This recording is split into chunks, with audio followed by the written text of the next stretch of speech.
I see a narrative of sexual domination, and as you kind of dominate George to some degree, he's your plaything, and you stuff him in and out of your pants, and he speaks autonomously, but he's really more of a puppet of yours, a phallic puppet.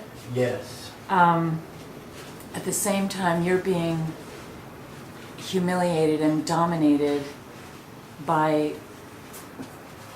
two women dressed in Islamic dress, as I see it, who are among the most subjugated populations of the world, to some degree, with the least freedoms, certainly the least sexual freedoms. So there's two narratives of sexual domination going on, one overlaid upon the other. And I was asking if you saw that as some kind of allegorical tale of power. I think so, but it's not an allegorical tale that's incredibly specific. These are kind of, I picked up on what you're speaking about, Ellen, but as is the case with a lot of things that I have done, I didn't want to think too hard about it, because I kind of wanted the signifiers to kind of bounce off each other in ways that didn't have to do with my intention. Mm-hmm. So the hand-sketched pubic hairs on the jumpsuit date back to the original performance at MICA. Yes. So this is not male orgasm. This is male giving birth. To be honest, Jerry, I wasn't sure what was going on. There was a lot of slapstick in the classic pie in the face. And considering, obviously the reference to the Muslim women raining the pies down, with all of the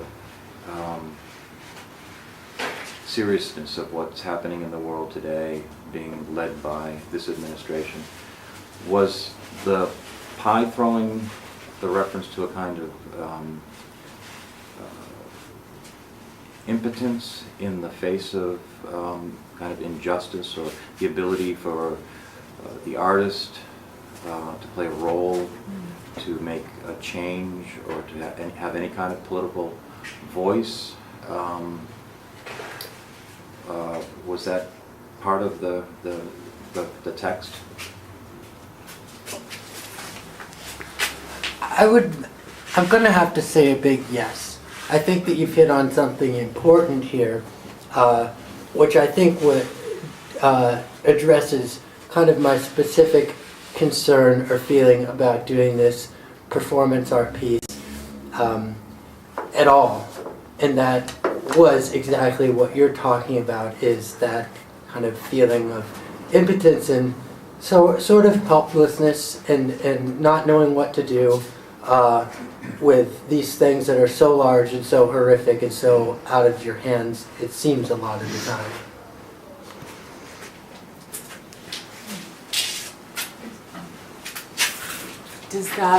Does that feeling of impotence and sort of political rage play into this kind of pseudo-media format that we're following here, that, you know, the revolution will be televised kind of a thing? And yet it isn't and can't be to some degree? Do you know that expression? Yes. I wouldn't say that was part of the intended incorporation, but I think that's relevant. And aren't we still broadcasting to the street? Are we not still broadcasting to the street as we do this? Yes, Ellen, I think that we are still broadcasting to the street. And to nobody. Yeah.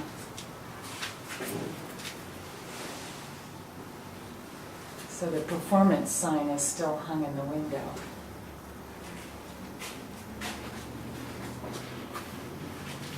And I just have one more question. Your whole posture here is kind of the posture of a helpless supplicant or subject in some way, that you are not the agent of your own destiny in some way. Others act upon you, even though you've got George in your grip.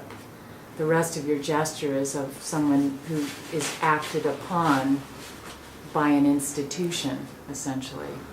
That's why I say the prisoner. I don't see garbage man. I see somebody in an anonymous kind of uniform that you didn't choose because you thought it looked good.